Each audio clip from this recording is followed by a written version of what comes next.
Chapter number first force. तो कोई भी अगर आप मोशन देखो, हम लोग ने 7th 8th स्टैंडर्ड में अलग अलग टाइप के मोशन देखे थे। कर्वीलिनियर मोशन हो गया, फिर वाइब्रेशनल मोशन हो गया, जिगजैग मोशन हो गया, रैंडम मोशन। तो कोई भी मोशन अगर आप देखो तो वो मेन चीज है ना बना रहता है दो थिंग्स है। फर्स्ट वन इज या तो वो लीनियर मोशन होगा, या तो उसके अंदर रोटेशनल मोशन होगा, या तो we can say circular motion. समझा? जैसे जिगजैग मोशन हो रहा है तो अगर आप एक्चुअली उसको देखो तो वो क्या कर रहा है, लीनियर मोशन कर रहा है। समझा? अगर आपका ऐसा वेव बन रहा है तो वेव भी एक टाइप का क्या है, कर्व ही है। तो कर्व मतलब वहां पर क्या हो रहा है, रोटेशनल मोशन हो रहा है। तो आप लोग के टेक्स्ट बुक के अंदर जो मोशन है उसको दो पार्ट के अंदर डिवाइड किया। First one is translation motion को हम लोग क्या बोलते हैं, मोशन, एंड दूसरा है मोशन। तो दोनों के बीच क्या डिफरेंस है, इसका खाली आपको 1 मार्क्स के लिए पूछेंगे तो डेफिनेशन पूछेंगे जो आपके टेक्स्ट में ऑलरेडी दिया है। तो देखो इसको हम थोड़ा समझते हैं। एक ऑब्जेक्ट है, बाय चांस अगर पूछा तो एक ऑब्जेक्ट है एंड मैंने इसको ये डायरेक्शन में फोर्स दिया तो कौन सा डायरेक्शन मूव करेगा, राइट हैंड साइड में। ओके, अगर यहाँ से फोर्स हटा के हम लेफ्ट हैंड साइड में फोर्स देंगे तो कौन सा डायरेक्शन मूव करेगा। मैंने यहाँ से फोर्स अप्लाई किया तो कहाँ पर जाएगा, ऊपर, ऊपर से छोड़ दिया तो कहाँ पर आएगा, नीचे। मतलब ये ऑब्जेक्ट कहीं से भी बाउंडेड नहीं है, मतलब कहीं से भी फिक्स नहीं है। तो जो डायरेक्शन में आप इसको फोर्स दोगे वो डायरेक्शन में क्या करेगा, मोशन। एंड वही जो मोशन हो रहा है उसको हम क्या बोलते हैं, ट्रांसलेशन मोशन और लीनियर मोशन। समझा? अभी देखते हैं। एंड वो ऑब्जेक्ट को हम लोग ने एक जगह से पाइवोट कर दिया। पाइवोट का मतलब क्या होता है, fix point. Okay, it is pivoted point, या तो इसका दूसरा नाम क्या होता है, फिक्स पॉइंट।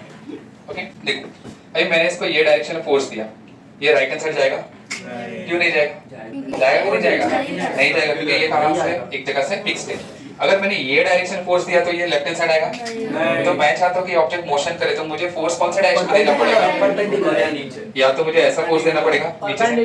यस, परपेंडिकुलर जरूरत नहीं है, हम लोग उसको ऐसा भी फोर्स दे सकते हैं तो भी ये मोशन कर सकता है। बट लाइन ऑफ एक्शन क्या हो जाएगा, अगर मैंने ये डायरेक्शन फोर्स दिया तो ये ऑब्जेक्ट कौन सा डायरेक्शन घूमेगा, एंटी क्लॉकवाइज। एंड ऐसे ही मोशन को हम क्या बोलते हैं, रोटेशनल मोशन। अगर यहाँ से फोर्स आप हटा के ये डायरेक्शन में फोर्स दो तो कैसे मूव करेगा, देखा? तो when any object is pivoted or we can say fixed at one point and when we apply force to that object so it will move either in clockwise direction or anti-clockwise direction। तो ऐसे motion को हम क्या बोलते हैं, rotational motion. तो आपके text book के अंदर लीनियर मोशन, इसका और एक नाम क्या होता है, translation motion, and second one is rotational motion. वो दोनों के डेफिनेशन दिए, उसको मार्क कर देना। अभी देखो यहाँ पर अगर कोई भी ऑब्जेक्ट को हमको मोशन में लाना है, यहाँ पे देख सकते हो कोई भी ऑब्जेक्ट को मुझे लीनियर मोशन कराना है तो मुझे क्या अप्लाई करना पड़ेगा, फोर्स। तो कैन बी से कि जो फोर्स है वो रिस्पॉन्सिबल है किसके लिए, ऑब्जेक्ट के मोशन के लिए। तो वैसे ही यहाँ पर अगर ये ऑब्जेक्ट घूम रहा है तो कौन रिस्पॉन्सिबल होगा इसके लिए, टॉर्क। कौन रिस्पॉन्सिबल है, टॉर्क। एंड टॉर्क का ही और एक नाम क्या होता है, मोमेंट ऑफ फोर्स, जो आप लोग ने कहाँ पे पढ़ा था 8th स्टैंडर्ड के अंदर, याद है, मोमेंट ऑफ फोर्स। देखें अगर एक ऑब्जेक्ट है आर्बिट्रेरी शेप का एंड ये पॉइंट है पाइवोटेड पॉइंट और we can say fix point. Okay, मैंने इसको ये डायरेक्शन में फोर्स लगाया, क्या रोटेशन मोशन करेगा, ये डायरेक्शन में इसको फोर्स लगाया तो क्या ये घूमेगा, नहीं घूमेगा। तो मुझे क्या करना पड़ेगा, फोर्स तो मैं अप्लाई कर रहा हूँ, डायरेक्शन, अच्छा चलो डायरेक्शन मैंने चेंज कर दिया, अभी डिस्टेंस बढ़ाना पड़ेगा। Very good. तो यहाँ पर ये जो रोटेशन मोशन हो रहा है, जो टर्निंग इफेक्ट हो, वो सिर्फ फोर्स के ऊपर डिपेंड नहीं करता है। ये किसके ऊपर डिपेंड करता है, दो चीज के ऊपर। सबसे पहला होता है magnitude of applied force and second one is the perpendicular distance between the line of action of force and the pivoted point. समझेगा? तो देखो जब हम लोग ये डायरेक्शन में फोर्स लगा रहे थे तो इसका जो लाइन ऑफ एक्शन था वो कितना हो जाएगा, सॉरी जो परपेंडिकुलर डिस्टेंस है वो कितना होगा, 0। तो फॉर एग्जांपल हमने ऐसा फोर्स लगाया तो line of action of force क्या होगा, ये वाला डिस्टेंस, इसको बोलेंगे परपेंडिकुलर डिस्टेंस, नहीं। तो परपेंडिकुलर डिस्टेंस कहां से होगा, इसको आप एक्सटेंड करोगे तो ये आपका बन जाएगा line of action of force. समझेगा? एंड इसके बीच का जो भी परपेंडिकुलर डिस्टेंस होगा, ये डिस्टेंस को हम क्या बोलते हैं, perpendicular distance between pivoted point and the line of action of force. समझा था कि नहीं समझा, नहीं समझा? ओके, थोड़ा इसको तो कितने फैक्टर्स को पहले देखते हैं, कितने फैक्टर्स को डिपेंड करते हैं, दो। पहला क्या होता है, मैग्नीट्यूड ऑफ फोर्स, एंड दूसरा क्या होता है, perpendicular distance from the fiber to the किसके बीच में, line between pivoted point line of action. And line of, बहुत ही इजी चैप्टर है, line of action of force. देखो जिसको नहीं समझा थोड़ा सिंपल वे में समझते हैं। केस 1, अपने पास दो ऑब्जेक्ट हैं,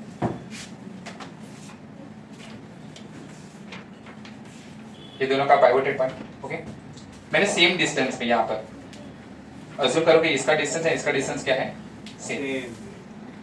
सबको अज्यूम करो, यहाँ से हमने फोर्स लगा, मैंने यहाँ पर फोर्स दिया F is equal to 5 newton and यहाँ पर फोर्स दिया F is equal to 15 newton. ज्यादा टर्निंग इफेक्ट किसके अंदर होगा? समझा? जितना ज्यादा टर्निंग इफेक्ट उतना ज्यादा क्या लग रहा है? टॉर्क या तो मोमेंट ऑफ फोर्स। तो यहाँ पर ज्यादा फोर्स, सॉरी यहाँ पे ज्यादा टॉर्क कौन दे सकता है? सेकंड केस, तो we can say that moment of force is directly proportional to the magnitude of the force। समझा फर्स्ट केस? ये सेकंड पार्ट में देखो, केस 2, जैसे एक डोर है हमारे पास एंड हम लोग हैंडल कहाँ पर रखते हैं? यहाँ पर। क्या क्या? एंड से अज्यूम करो कि दोनों डोर क्या है सेम, एंड मैंने इसका हैंडल यहाँ पे लगाया, तो मुझे ज्यादा टर्निंग इफेक्ट किसमें मिलेगा? फर्स्ट वाले केस में या सेकंड केस में? एक काम करते हैं, मैंने ये पॉइंट पे फोर्स दिया है 1 न्यूटन का एंड यहाँ पर भी मैंने फोर्स दिया है 1 न्यूटन का, तो फोर्स तो यहाँ पर सेम है। यहाँ पर किसको कॉमन रखा था हम लोग ने? डिस्टेंस को। तो जब भी डिस्टेंस कॉमन होगा तो we can say torque is directly proportional to the force. यहाँ पर डिस्टेंस सेम है, सॉरी यहाँ पर फोर्स सेम है, तो कौन डिसाइड करेगा कि कितना टर्निंग इफेक्ट होगा? Perpendicular distance. बोलो किसमें ज्यादा होगा? यहाँ पर फर्स्ट वाले case. So we can say that torque is directly proportional to the perpendicular distance between, ये पाइवोटेड पॉइंट है एंड जिसके अराउंड ये रोटेट करता है, इसको हम क्या बोलते हैं? Axis of rotation. समझेगा? तो ये डोर के अंदर पाइवोटेड पॉइंट कहाँ पर है? ये पाइवोटेड पॉइंट है, राइट? तो ये जो r डिस्टेंस है कहाँ पर है? ये जो r डिस्टेंस है वो हम लोग ये पूरा लेंथ लेंगे कि यहाँ पर हैंडल के वहाँ पर पूरा लेंगे ना? हैंडल। क्यों हैंडल? बिकॉज हम लोग फोर्स कहाँ पर लगा रहे हैं? ये वाले पॉइंट पे। समझेगा? तो ये जो डोर है उसका लेंथ भले ना कितना भी हो, बट जो पॉइंट पे आप फोर्स लगा रहे हैं, ये वाले केस में r का वैल्यू क्या हो जाएगा? छोटा हो जाएगा। समझा? देखो अगर मैंने यहाँ पर फोर्स लगाया तो इजीली ओपन हो रहा है। सेम अमाउंट ऑफ फोर्स अगर मैं यहाँ पर लगा, देखो खुल भी नहीं रहा। क्यों? बिकॉज इसका r का वैल्यू क्या है? बहुत ही छोटा। समझा यहाँ तक? क्लियर? तो जो टर्निंग इफेक्ट होगा वो दो पॉइंट के ऊपर डिपेंड करता है। First one is torque is directly proportional to the magnitude of force and second is the perpendicular distance between the line of action of force and the pivoted point। Doubt है तो कुछ नहीं? Clear? Clear करो। अभी इसका हम लोग formula derive करेंगे। देखो यहाँ से हम लोग को दो चीज मिला। सबसे पहला क्या मिला? Torque is directly proportional to what? Magnitude of force. And second क्या मिला? Torque is directly proportional to the perpendicular distance. अगर आप दोनों को कंबाइन करो, इक्वेशन 1 एंड इक्वेशन 2, तो आपको क्या मिलेगा? Torque is directly proportional to F into R। बराबर? प्रोपोर्शनलिटी का साइन हटाओ तो आपको क्या मिलेगा? एक कांस्टेंट, एंड कांस्टेंट को अज्यूम करो 1, तो आपको फार्मूला क्या मिलेगा? F cross R। डाउट यहाँ तक? तो जो मोमेंट ऑफ फोर्स है ये वेक्टर क्वांटिटी या स्केलर क्वांटिटी? Vector quantity. क्यों? डायरेक्शन। किधर है डायरेक्शन? बराबर। मोमेंट ऑफ फोर्स है वो किसके ऊपर डिपेंड करता है? Magnitude as well as direction. So we can say that ये जो टॉर्क है वो कैसा क्वांटिटी है? It is a vector quantity. Doubt है तो कुछ भी? क्लियर सबको? अभी हम लोग यहाँ पे लिखेंगे एसआई यूनिट। एसआई यूनिट क्या होगा? Torque is equal to F cross R। तो फोर्स का एसआई यूनिट क्या होगा? न्यूटन। एंड डिस्टेंस के लिए क्या होता है? मीटर। तो टॉर्क का एसआई यूनिट क्या हो जाएगा? Newton metre. डाउट है तो कुछ? सीजीएस यूनिट न्यूटन का कितना होगा? डाइन। एंड मीटर का कितना हो जाएगा? सेंटीमीटर। एक क्वेश्चन है, what is the relation between CGS and SI unit of torque? बोलो कैसे फाइंड करेंगे? यस बराबर। सो 1 न्यूटन इज इक्वल टू कितना डाइन होता है? 10⁵ dine. And 1 meter is equal to how much centimeter? 10⁵2 centimeter. So 1 Newton meter is equal to 10⁵7 9 centimeter। तो ये आपका MCQ के लिए एंड बहुत बार है ना एग्जाम में भी आ चुका है, बोर्ड एग्जाम में। 1 Newton meter is equal to 10⁵7 9 centimeter। ठीक है? न्यूटन के अलावा और भी कोई यूनिट्स है फोर्स के लिए? कौन से होते हैं? kgf ना। सो और एक इसका हो सकता है 1 kgf। 1 kgf मतलब कितना gf? 10 कितना होगा? 9.8 न्यूटन। एंड अप्रोक्सीमेटली हम लोग कितना लिख सकते हैं इसको? We can write approximately 10 newton. समझेगा यहाँ तक? Clear? So 1 kgf metre is equal to क्या होगा यहाँ पर? 9.8 newton metre which is approximately 10 newton metre. समझेगा? एंड यही अगर 1 kgf मीटर को अगर आपको कन्वर्ट करना है सीजीएस में तो कैसे करेंगे हम लोग? 1 न्यूटन मीटर कितना होता है? 10⁷7। तो ये कितना हो जाएगा? Approximately 10⁸8 2.5 centimetre. डाउट या तो कुछ भी बराबर ये आता। देखो यहाँ पे सब लोग स्टार्ट करें। एक क्वेश्चन है आप लोगों को, एक आर्बिट्री शेप का ऑब्जेक्ट है, ओके, एंड पर्टिकुलर पॉइंट से पाइवोटेड है। देखो थोड़ा कॉम्पिटेंसी बेस जैसा करते हैं कुछ। ये पॉइंट पे लग रहा है फोर्स F एंड F का वैल्यू तीनों जगह से क्या है, सेम, ओके। एक F लग रहा है ऐसा,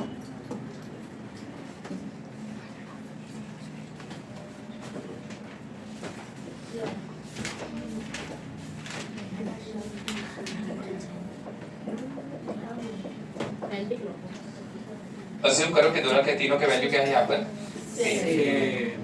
तो ये जो ऑब्जेक्ट है उसको मैक्सिमम टॉर्क कौन देगा, F1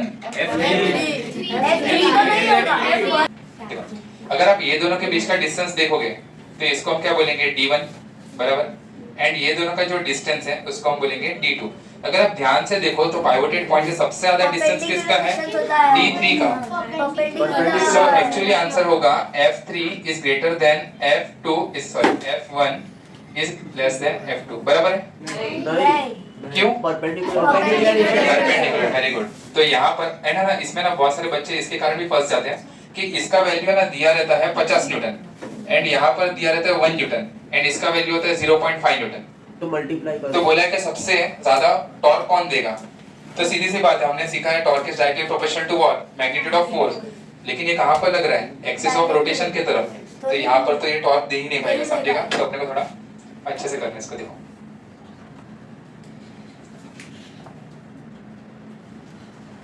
कैसे टैकल करेंगे इसको, एक्सटेंड करेंगे हम लोग, यस। तो अगर आप ध्यान से देखो तो इसका पाइवोटेड पॉइंट यहाँ पर है, तो ये दोनों के बीच में डिस्टेंस कैसा आएगा, परपेंडिकुलर डिस्टेंस, ऐसा स्ट्रेट लाइन है ना, ऐसा स्ट्रेट लाइन। हां पर पॉइंट बोलो पॉइंट पे लेके जाओ। अरे वैसे नहीं, तो सीधा पॉइंट से तो सीधा, हां ओके ठीक है। तो एरो थोड़ा चेंज करना पड़ेगा, यहाँ पे लेके फिर, ठीक है। ये वाले केस में सेम पॉइंट से सीधा, ओके। ये वाले केस में कैसा होगा, बराबर ही है। तो फिर वो पहले लाइन ऑफ एक्शन और फोर्स को एक्सटेंड एक काम करते हैं, पहले ना सबका वो बना दो, क्या, एक्सिस ऑफ रोटेशन बना दो। देखो इसका line of action of force कैसे जाएगा, बराबर, अभी एक्सिस ऑफ रोटेशन, इसका line of action of force ये ऐसे तो जाएगा 0 डिग्री हो जाएगा एंड इसका लाइन ऑफ एक्शन फोर्स ऐसे जाएगा। एक्सिस ऑफ रोटेशन बना दो, axis of rotation. Axis of rotation मतलब अरे वो स्ट्रेट लाइन ऑफ अभी स्ट्रेट लाइन कहाँ से बनाए हम लोग, इसके बीच में, हां चलो इसके हां बीच में ये बनाएंगे। लाइन ऑफ एक्शन पैरेलल, तो ये हो गया आपका D1 हां D1 बराबर, एंड इसका लाइन ऑफ एक्शन ऑफ तो यहाँ पर जा रहा है, तो हाँ, परपेंडिकुलर तो ये डिस्टेंस कितना होगा, वही होगा। वही इसमें परपेंडिकुलर डिस्टेंस होगा ही नहीं, क्यों, बिकॉज़ फोर्स का डायरेक्शन एंड परपेंडिकुलर डिस्टेंस का डायरेक्शन क्या है, सेम है। ये वाले केस में परपेंडिकुलर डिस्टेंस कितना होगा, ऐसा होगा कुछ, ये वाला ना, हां ऐसा समझा आप लोगों को। तो देखो ये डिस्टेंस एंड ये डिस्टेंस, इसको हमने नाम दे दिया सपोज के D3 एंड इसको ही नाम देंगे D2। तो ज्यादा वैल्यू किसका है इसके अंदर, D1 का। तो who is greater, F1 and F1 से ग्रेटर लेसर कौन होगा, F2 नहीं, F3 एंड इससे सर F होगा ही नहीं, टॉर्क टॉर्क होगा, होगा। सो टॉर्क सबसे ज्यादा किसमें प्रोड्यूस होगा, 1 में, उसके बाद में 3 में एंड सबसे कम किसमें होगा, टॉर्क का सिंबल थोड़ी ना होता है। ये टॉर्क का सिंबल होता है। टेक्स्ट में नहीं दिया, टेक्स्ट में आप लोग को मोमेंट ऑफ फोर्स दिया है, बोलो D3 को हॉरिजॉन्टल, देखिए ये line of action of force है एंड पाइवोटेड पॉइंट से यहाँ तक का जो डिस्टेंस है इसको हम क्या बोलेंगे, परपेंडिकुलर डिस्टेंस। नहीं हॉरिजॉन्टल लेके आओगे तो फिर वो परपेंडिकुलर, अगर मैं ऐसा लेके आता हूँ तो ये 90 डिग्री नहीं बनेगा ना, ये कुछ अलग डिग्री बन जाएगी यहाँ पर, समझे? तो वी शुड नो 90 डिग्री, 90 से ज्यादा। क्लियर? देखो नेक्स्ट पार्ट है, अभी एक टॉपिक है आपको, इसके ऊपर क्वेश्चन आते हैं। You have to find total moment of force, इसका दूसरा नाम है नहीं resultant moment of force and तीसरा नाम है नेट मोमेंट ऑफ फोर्स। ये तीन में से अगर कोई भी अगर आपको एक क्वेश्चन पूछे तो आंसर इसको सेम तरीके से सॉल्व करना है। देखो जैसे कि ये टॉपिक स्टार्ट करने के लिए हमको एक चीज पता होना चाहिए, अगर कोई भी ऑब्जेक्ट समय पाइवोटेड है एंड अगर ये एंटी क्लॉकवाइज में घूम रहा है, कैसा घूम रहा है, एंटी क्लॉकवाइज डायरेक्शन में, तो इसका जो मोमेंट ऑफ फोर्स होगा इसको हम कैसा अज्यूम करेंगे, पॉजिटिव। एंड अगर कोई भी ऑब्जेक्ट क्लॉकवाइज अगर मोशन कर रहा है तो इसके मोमेंट ऑफ फोर्स को हम कैसा अज्यूम करेंगे? नेगेटिव। ये बच्चों को ये डाउट रहता है हमेशा कि जो क्लॉकवाइज होता है उसको पॉजिटिव लेना चाहिए एंड जो एंटी क्लॉकवाइज है उसको क्या लेना चाहिए? नेगेटिव। बराबर कि नहीं? मेरे को भी ऐसा पहले लगता था क्योंकि क्लॉक ऐसे चलता है तो पॉजिटिव थर्ड नहीं फोर्थ में जाएगा, अगर नीचे से यहाँ से तो फोर्थ में आएगा। लेकिन इसको पॉजिटिव क्यों लेते हैं? उसका एक्चुअल रीजन क्या होगा? ये पॉजिटिव है एंड जो क्लॉकवाइज है वो नेगेटिव है। क्यों ऑब्जर्वर ऐसा? से हो जाता है। ऑब्जर्वर से हो जाएगा। ओके, और फर्स्ट क्वाड्रेंट में जाएगा ना ये फर्स्ट क्वाड्रेंट में जाएगा। हाँ अगर मैंने यहाँ से स्टार्ट किया तो क्या लेंगे फिर? नेगेटिव। फिर सर अगर मैंने रॉड सुनो अगर मैंने रॉड ऐसा लिया, ये राइट टू लेफ्ट जाता है इससे। देखो ये तो इंसान का केस बन गया। देखो अगर यही रॉड ऐसा घूम के सपोज यहाँ से मैंने स्टार्ट किया तो भी ये कैसे जाने वाला है? एंटी क्लॉकवाइज से जाएगा तो फिर वो थर्ड क्वाड्रेंट में चले जाएगा। लेकिन उसकी वैल्यू कोऑर्डिनेट से तो पॉजिटिव की तरफ ही जा रहे होते हैं ना। कैसे पॉजिटिव की तरफ जाएंगे? देखो इसको समझने के लिए थोड़ा आपको मैथ्स देखना पड़ेगा। यहाँ पर कौन है पॉजिटिव? y एक्सिस, यहाँ पर है नेगेटिव एक्सिस, यहाँ पर पॉजिटिव x एक्सिस एंड यहाँ पर नेगेटिव x एक्सिस। बॉटल है किसके पास? देखो यहाँ पर ये ऑब्जेक्ट है, पॉजिटिव y एक्सिस कहाँ पर जाएगा? ऊपर। नेगेटिव एक्सिस कहाँ पर जाएगा? नीचे। तो अभी ये ऑब्जेक्ट को मैंने ऐसा एंटी क्लॉकवाइज में घुमा रहा हूँ। देखना सब लोग, ये जो ढक्कन है उसको हम लोग ने ऐसा एंटी क्लॉकवाइज में घुमाना है ना, ये ऐसा एंटी क्लॉकवाइज घूम रहा है ना आप लोग के साइड से। तो अगर ऐसा एंटी क्लॉकवाइज में है, मेरा थंब कहाँ पर जा रहा है? ऊपर, है ना। तो एंटी क्लॉकवाइज अगर ऐसा है तो ऑब्जेक्ट कहाँ पर आने वाला है? ऊपर। एंड ऊपर कौन सा एक्सिस होता है? y axis. हेंस नेगेटिव जो एंटी क्लॉकवाइज होता है उसको हम कैसा लेते हैं? पॉजिटिव। इसको बोलते हैं राइट हैंड थंब रूल, जो हम लोग आगे जाके सीखने वाले हैं। अगर इसको ही मैं क्लॉकवाइज घुमाऊं ऐसा तो ये कहाँ पर जा रहा है? नीचे। तो अगर सपोज के ऐसा मेरे पास हेड रहा है, ओके, तो ऐसा ऐसा में लगा है, बाल इतने छोटे हैं, कोई लड़की है बड़ा बहन है एंड अगर ऐसा तो इसके अंदर अगर आपके साइड से देखो तो ब्लेड्स कैसे घूमने चाहिए? Anti clockwise. तो ये थंब किसके तरफ आएगा? आप लोग की तरफ। समझेगा यहाँ तक? बाय चांस अगर बिगड़ गया एंड ये क्लॉकवाइज घूमना स्टार्ट किया तो समझो वीक निकल जाएगा, सब कुछ दिख जाएगा। यहाँ तक समझे सब लोग को? तो खाली एक चीज याद रखना है, क्लॉकवाइज हुआ तो नेगेटिव एंड एंटी क्लॉकवाइज हुआ तो पॉजिटिव। ओके, देखो यहाँ पे सब लोग, अभी एक हमारे पास रॉड है। अभी थोड़ा समझना है, यहाँ से चैप्टर एक्चुअली स्टार्ट होगा। ये 0 सेंटीमीटर है एंड ये 100 सेंटीमीटर है। ओके, हाँ भाई हाँ। एंड इसको हम लोग ने बैलेंस किया है, फलक्रम रखा है 50 सेंटीमीटर पे लास्ट बेंच। देखो ये ऑब्जेक्ट को हम लोग ने बैलेंस कहाँ पर किया है? 50 सेंटीमीटर के तरफ। ओके, अभी यहाँ पर 20 सेंटीमीटर के वहां पर एक वेट रखा है हम लोग ने 195 GF का। ओके, एंड यहाँ पर 60 सेंटीमीटर पे 60 सेंटीमीटर पे मैंने वेट रखा है W नहीं 500 GF का, 500 GF का। तो अभी आपको बताना है कि ये जो पूरा बॉडी है उसके ऊपर टोटल मोमेंट ऑफ फोर्स कितना आएगा, या तो नेट मोमेंट ऑफ फोर्स कितना आएगा या तो रिजल्टेंट मोमेंट ऑफ फोर्स कितना आएगा। तो इसको हम कैसे फाइंड करेंगे? तो रिजल्टेंट मोमेंट ऑफ फोर्स का फॉर्मूला सम ऑफ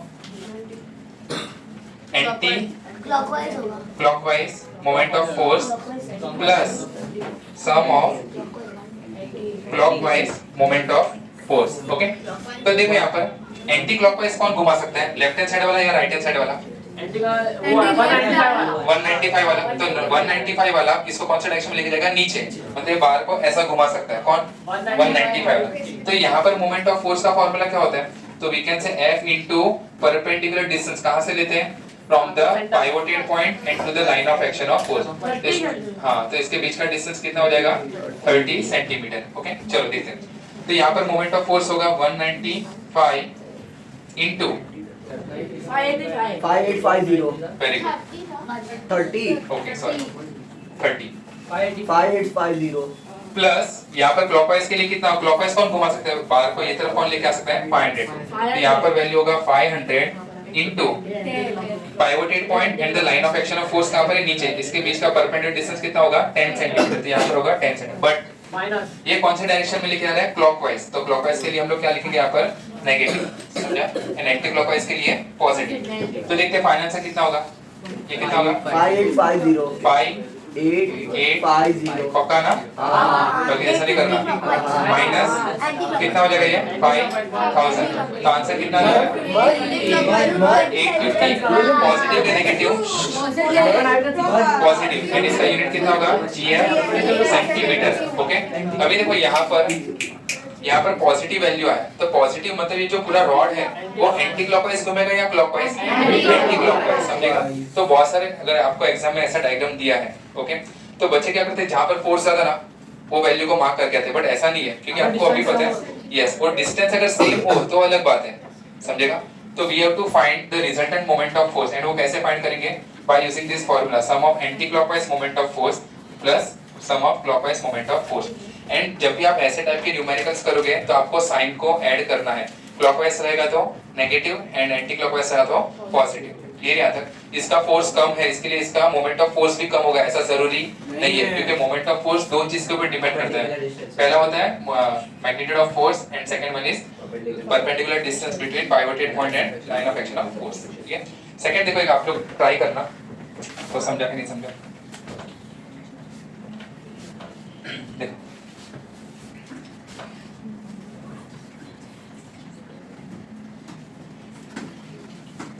जीरो यहाँ पर है 100 सेंटीमीटर है, बीच में यूनिफॉर्म मीटर रूल बोलते हैं इसको, 50 सेंटीमीटर।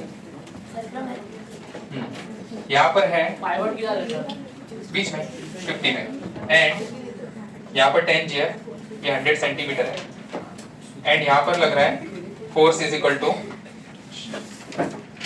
10 GF।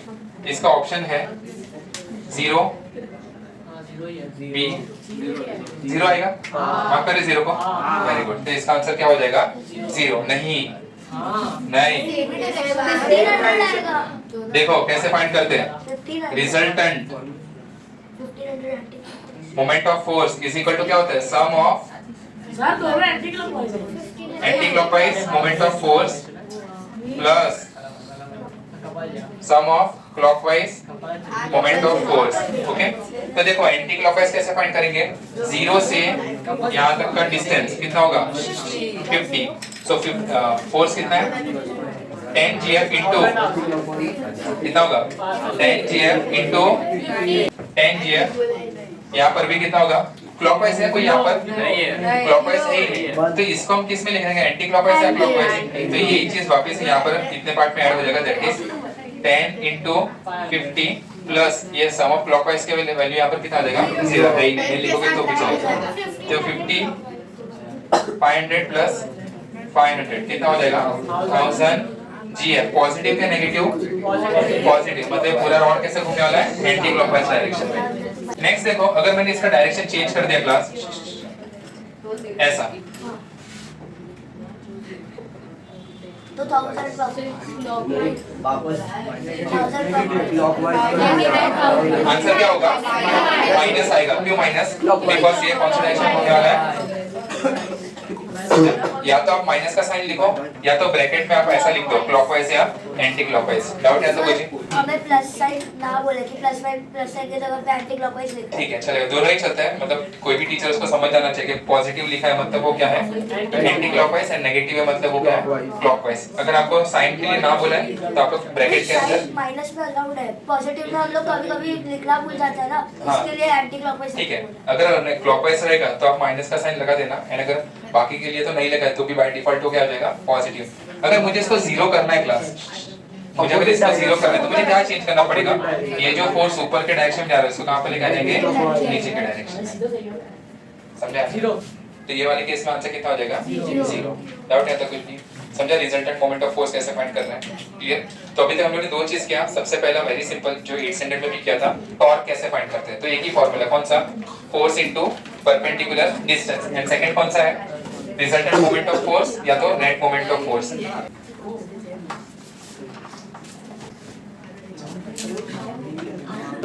चलो आगे जाए।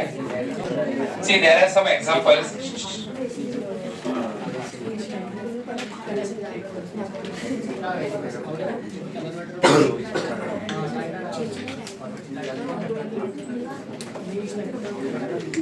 Examples of moment of force that we are using in our day-to-day life. देखो सबसे पहला पॉइंट कौन सा दिया हम लोग ने, Thus, it is for this reason that particular distance from the hinges produces that is required to open a structure. सुनो, एक क्वेश्चन है आप लोग को, मोमेंट ऑफ फोर्स, अगर कोई भी ऑब्जेक्ट है, जैसे डोर है अपने पास, तो इसका एक्सिस ऑफ रोटेशन यहाँ पर होगा, बराबर?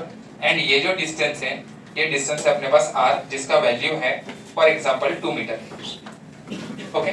एंड मैंने एक फोर्स ऐसा सीधा दिया है यहाँ पर, एंड ये फोर्स का वैल्यू है 2 न्यूटन, क्लियर है?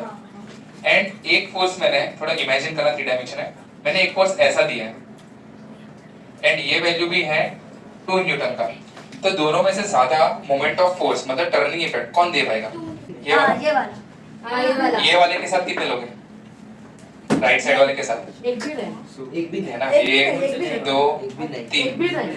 सात है किसके साथ? स्लैंटिंग साथ 7 लोग, एंड बाकी सबको मैं अज्यूम करूं कि उन लोग इसके साथ नोटा का ऑप्शन नहीं है, इलेक्शन नहीं चालू है, जो बोला उतना समझो। वर्क डन का फॉर्मूला होता है F डॉट S, ये आपके टेक्स्ट में दिया है, कैसे आया कहां से आया वो हम बाद में देखेंगे। इसका फॉर्मूला होता है FS cos थीटा, मैं प्रूफ करूंगा वो टाइम पे। एंड टॉर्क का फॉर्मूला होता है F क्रॉस R, ये क्रॉस यहाँ पर लिखा है, यहाँ पर डॉट लिखा है, इसका मतलब भले अभी नहीं है 10 सेंटेड में, बट हायर लेवल में होता है, तो इसका फॉर्मूला बनता है FR sin थीटा। अभी ये क्यों कर रहे हैं देखो, ये वाले केस में, फर्स्ट वाले केस में साइन थीटा का वैल्यू कितना है? 90 डिग्री है, एंड यहाँ पर फॉर एग्जांपल के मैंने एंगल लिया है 30 डिग्री लेते हैं, चलो किसके बीच में 30 डिग्री है? Between R and F, R and F के बीच में एंगल कितना है? थीटा, एंड यहाँ पर वो थीटा कितना है?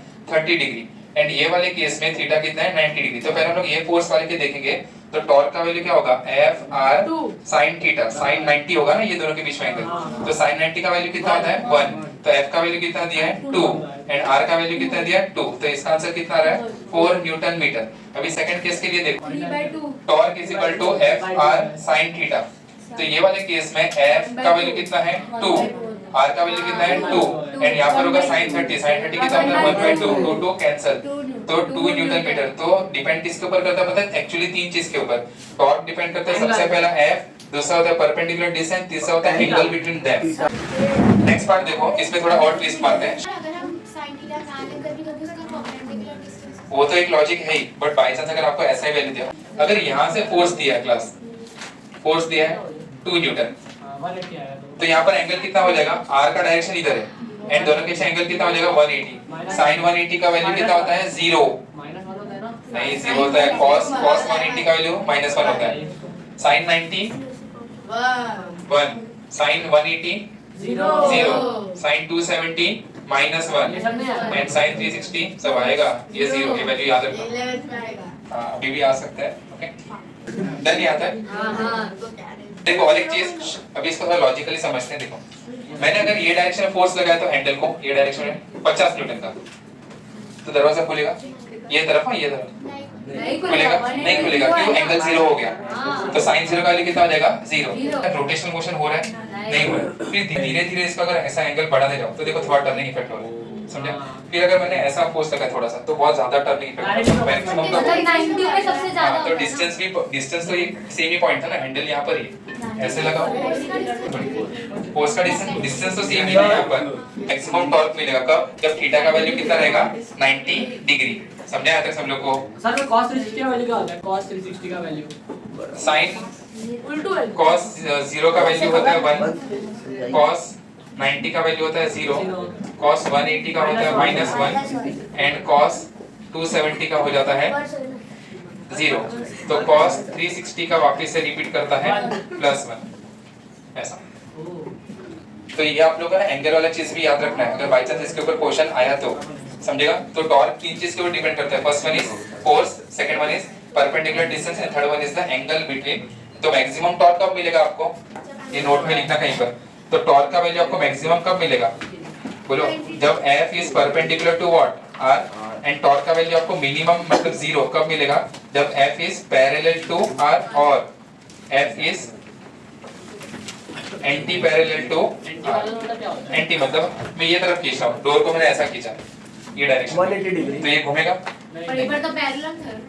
ये पैरेलल हुआ ना, ये R है, एंड ये डायरेक्शन है फोर्स है, तो पैरेलल। अब मैं फोर्स ये डायरेक्शन में लगा रहा हूँ, खींच रहा हूँ ऐसा, सर आम 180 डिग्री की यस, तो 180 में भी आंसर कितना था? साइन 180 0। हाँ तो 0 ही होता है ना, 0 होता है रोटेशनल मोशन नहीं होगा। 270 वाला माइनस में आएगा ना बस। 270 का एग्जांपल तो पता है। 270 का एग्जांपल पीछे से किसने खींचा, बाहर से किसने डोर खींचा?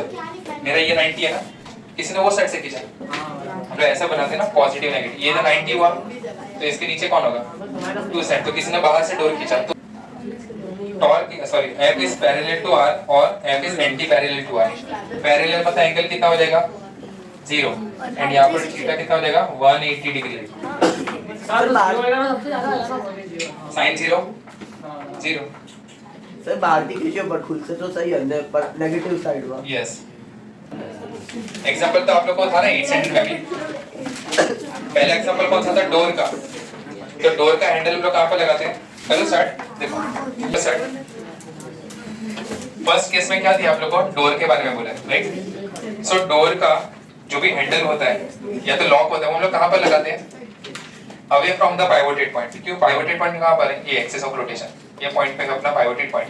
तो जितना ये वैल्यू दूर रहेगा उतना आर का वैल्यू क्या होगा? बढ़ेगा, समझेगा? तो if the moment of force is force into perpendicular distance, ये समझते आप लोग को। देखो मोमेंट ऑफ फोर्स अगर कांस्टेंट है मतलब टर्निंग इफेक्ट कांस्टेंट है, वापस मोमेंट ऑफ फोर्स कांस्टेंट का मतलब होता है जो टर्न होने वाला है डोर वो कांस्टेंट रखा। तो क्या आप इसको ऐसा लिख सकते हो? हाँ लिख सकते हैं, लिख सकते हैं ना F को नीचे। अगर इसका वैल्यू कांस्टेंट है तो कहने से R is inversely proportional to force, समझेगा? अगर देखो जितना डिस्टेंस बढ़ेगा, जितना डिस्टेंस इसका बढ़ते जाएगा उतना आपको क्या करना पड़ेगा? कम फोर्स लगाना पड़ेगा, समझेगा?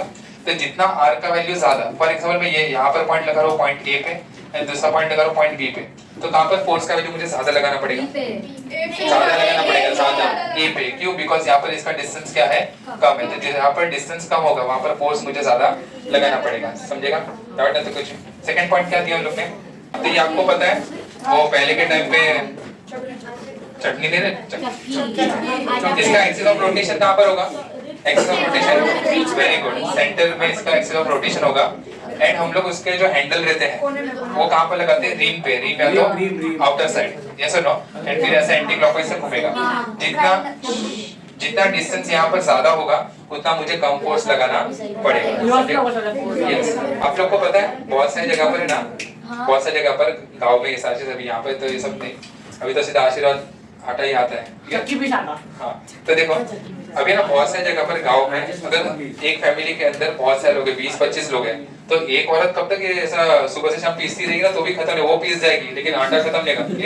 एंड गांव में ऐसा नहीं कि अपने ऐसा एक दो वड़ा पाव खा लिया तो पेट भर जाए, ऐसा नहीं। उधर तो एक साथ में 6-6, 7-7 रोटी खा के जाते हैं, तो वहाँ का उन लोग का जो खुराक रहता है वो भी ज्यादा रहता है, ये सुनो। तो है ना यहाँ पर भी एक हैंडल आता है, पता है आप लोग को? उसका ऐसा चक्की ना काफी ऐसा बड़ा रहता है एंड बीच में लोग एक साथ में 2-2, 3-3, 4-4 केजी ग्रेन्स आते हैं, तो एक औरत वहाँ बैठती है, एक औरत यहाँ पे, तो उन लोग कंटिन्यूअसली ऐसे घुमाते रहते हैं।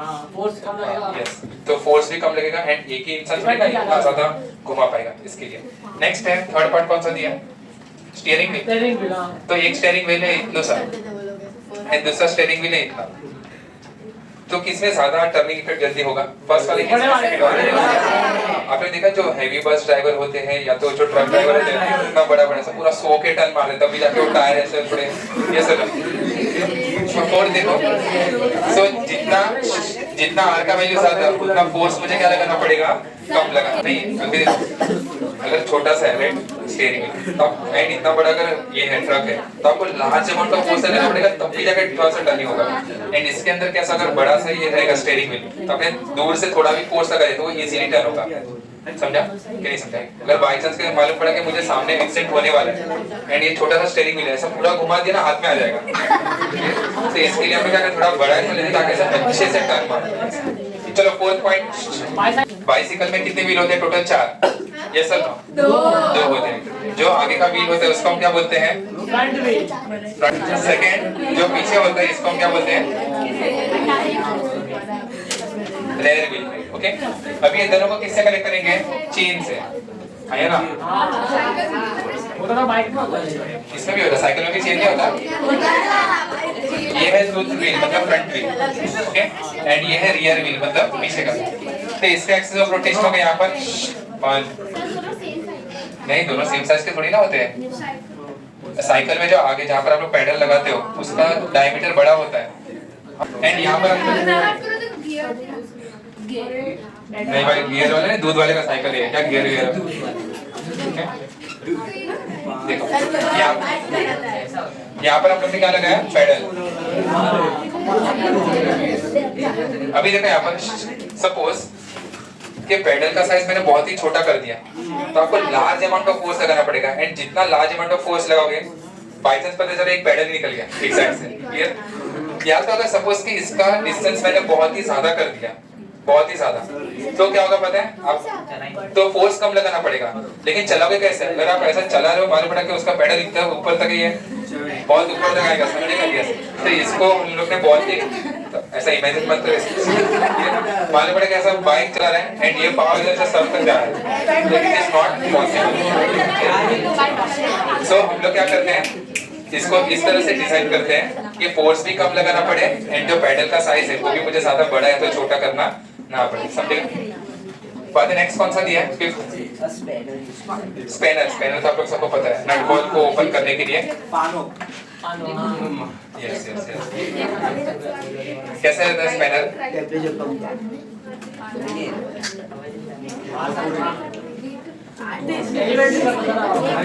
ये जो स्पेनर होता है स्पेनर का हैंडल जितना बड़ा होगा ओके उतना आपको फोर्स कम लगाना पड़ेगा।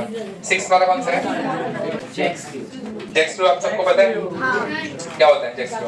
वो गाड़ी को टायर को या तो गाड़ी को ऐसे ऊपर लाने के लिए उसके लिए आप लोग कहाँ पर फोर्स लगाते हैं बाहर के डायरेक्शन में। देखा ये सब पता है कि नहीं पता।